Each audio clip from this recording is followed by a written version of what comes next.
Primero en inglés, después en español. Happy August, new month, new energy, time to get at it. What are we talking about today? We're talking about the question I've been getting nonstop the past couple of weeks. We all know Texas judge came out and said DACA has got to go away, but stayed it in the meantime for those that are still in the program. You can still renew, you can still do advanced parole. Anyone that was in the process of applying, that application is being held on to. Any new applicants can still send them in, but they're going to hold on to them. No word yet from the appellate court. No word yet about any decisions other than the Texas judge, what he ruled on a few weeks ago. But the question I've been getting is, what does this mean for the prospects of immigration reform? So that's what I want to cover today. So if you're interested in what's going on around the possibility of getting Dreamers legal status, that's what I'm going to talk about today. It's like a 100-level course in what's going on right now and the chances of getting immigration reform. So let's go straight into it here. First off, the truth, the Biden administration, President Biden, is calling to try to get the Dreamers and other folks legalization in this process called reconciliation. Okay, so there's that, and let's go over here to this. Okay, what does reconciliation mean? So normally in the Senate, you have to pass a bill, goes to the House, got to agree, then goes to the president, right? What we're trying to do here is use the reconciliation process in order to bypass the Senate and the House being able to use what's called the filibuster, because if it's reconciliation, there's no filibuster. All right, so let's back up a little bit. In an earlier budget of the draft, a draft of the budget, we have our amigo there, Theo Bernie, proposed creating multi-year pathways to legal permanent residency, potentially citizenship for 4 groups: Dreamers, DACA folks, those who fled violence in certain countries, we're thinking about TPS and stuff here, essential workers, and farm workers. So those are the 4 groups. Now it's not including the entire 11 million, who knows how many, right? Who knows how many? This Center for American Progress thinks 6 million people. I don't think it's that high, but you know, that there's a number that's being thrown out there right now.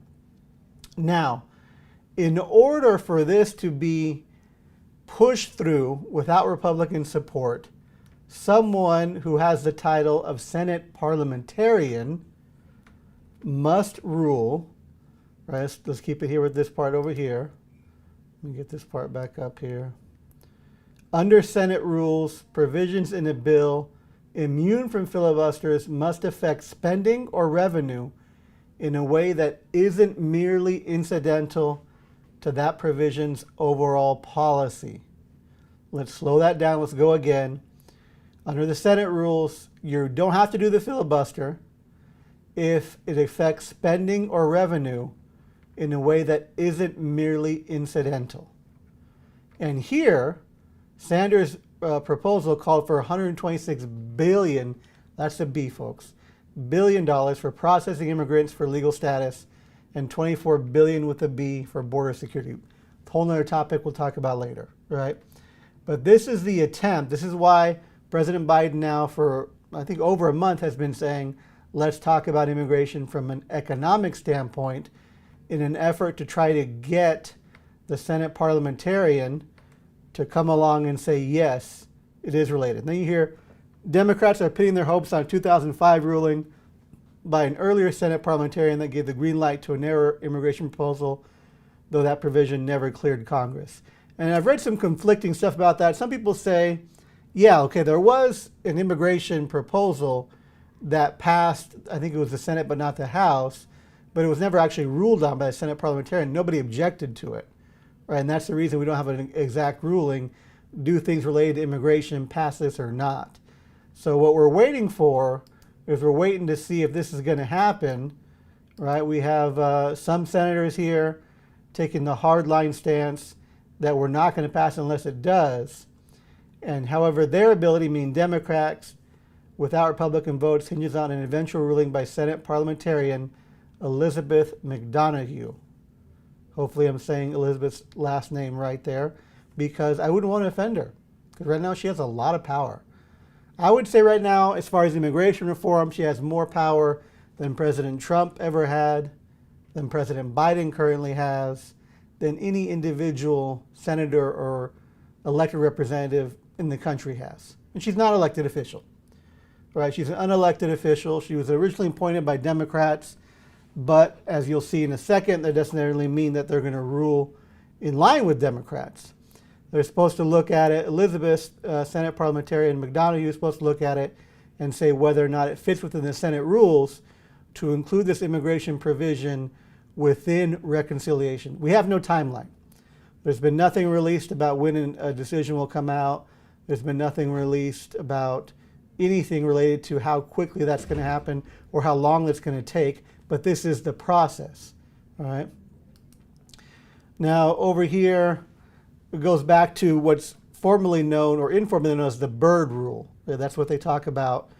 The legislation must have an impact on spending or revenue, and the budgetary impact cannot be merely incidental to a broader policy intent. So what are Republicans going to say?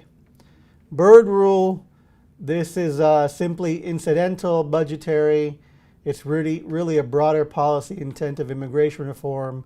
And for that, as you always have had to do, you need to go to the regular procedure to pass any immigration reform. That's what the Republicans are going to say. That's what they're going to hope the Senate Parliamentarian rules on. And what hopefully Democrats, as us, the community, hopes for is the Senate Parliamentarian comes down on our side and says, no, it's not merely incidental. This is tied to the budget. We got to, DACA's ending. And hundreds of thousands of people with work permits that are in companies all across the nation are going to be hurt. We need to make sure that it doesn't become a bigger budgetary issue when people can no longer work at their established jobs, where they can't pay their mortgages, where they can't pay their car bills, where they can't pay their student loan debt because they can no longer work. So immigration is, at least this provision to get people status, is directly related to the budget. And we got to make sure that we don't throw the budget off and instead include this ability to gain legal status because the judge just ruled that's being taken away.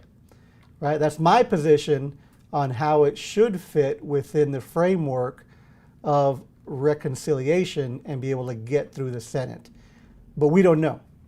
What we do know, we do have control over, right, is our ability to lobby every single Democratic representative and senator starting today to see where they stand. Okay, I'm going to get to that, more of that in a minute. Who is the Senate Parliamentarian who ruled against a minimum wage increase? Oh, right. If you're thinking, oh, it's appointed by Democrats, she's going to go along with Democrats.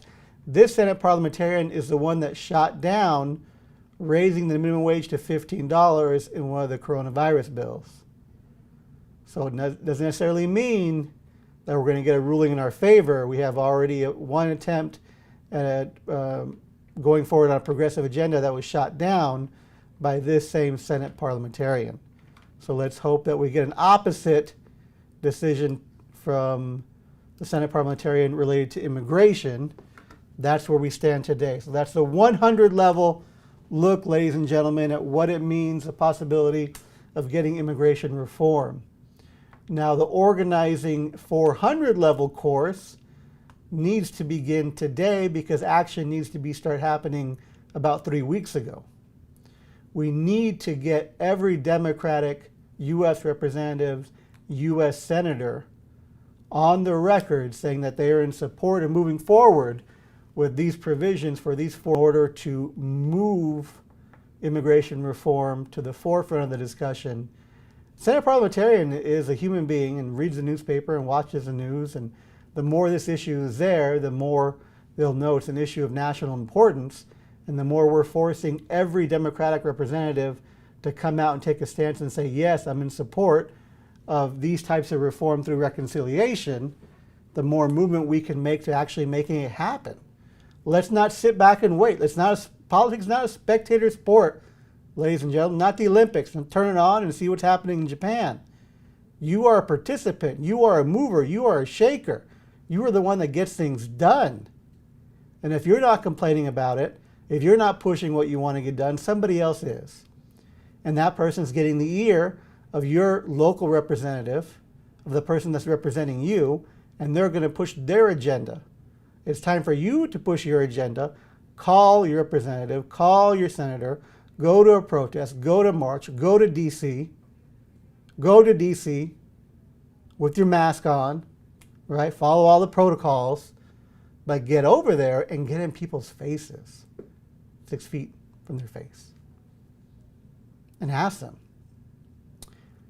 Senator Kelly, I'm from Arizona. I would like to know where you stand on including immigration and reconciliation. Representative Stanton, I'm from Arizona. I'd like to know where you stand on immigration through reconciliation. Will you not support the budget if it doesn't include immigration? Those 3 questions, 2 questions, whatever it was. Find your local senator or your federal senator, your federal representative, ask them the question, get them on the record. All right? I'm going to switch to Espanol. Feel free, as always, to drop down your comments, your questions, your concerns. Doesn't have to be related to this topic. If it's anything criminal, immigration, personal injury, feel free to drop those down as well. Or give us a call or give us a text at that number right there, 602-910-4040. We're talking immigration reform. So, comunidad, lo estamos hablando de cómo puede ser una reforma migratoria con las situaciones que estamos ahorita. Sabemos que los republicanos no van a querer dar nosotros la reforma. Los mismos republicanos que pasaron en el Senado el acta de sueños ya no están apoyando. Senator Cornyn, que antes estaba muy a favor del DREAM Act, ya está diciendo que no. Cada republicano está diciendo que no. Es obvio ya, como nosotros dijimos hace meses, que no vale la pena intentar agarrar a los republicanos en nuestro lado, porque van a querer puras cosas negativas y va a quitar muchas cosas. Es lo que estamos viendo ahorita. Ni una posibilidad que 10 republicanos están al lado de los demócratas para pasar algo de reforma. Entonces quedamos con la única opción de lo que se llama reconciliation. Hay un parte del Senado que hay una persona que está ahí, que no es una persona elegida por nadie, no es republicano, no es demócrata, es una persona que se llama Senate Parlimentarian. Elizabeth McDonough es el nombre de ella. Ella tiene el poder de decir que si puede arreglar gente por medio de un camino que no la pueden parar por el filibuster. Recuerdo, cada cosa en el Senado, hay 10 republicanos que necesita para que no paran, para decirle queremos hacer el filibuster para que no pase la reforma. Hay nada más una manera de hacerlo sin tener este problema de 10 republicanos pueden matar cualquier cosa si ellos no están de acuerdo.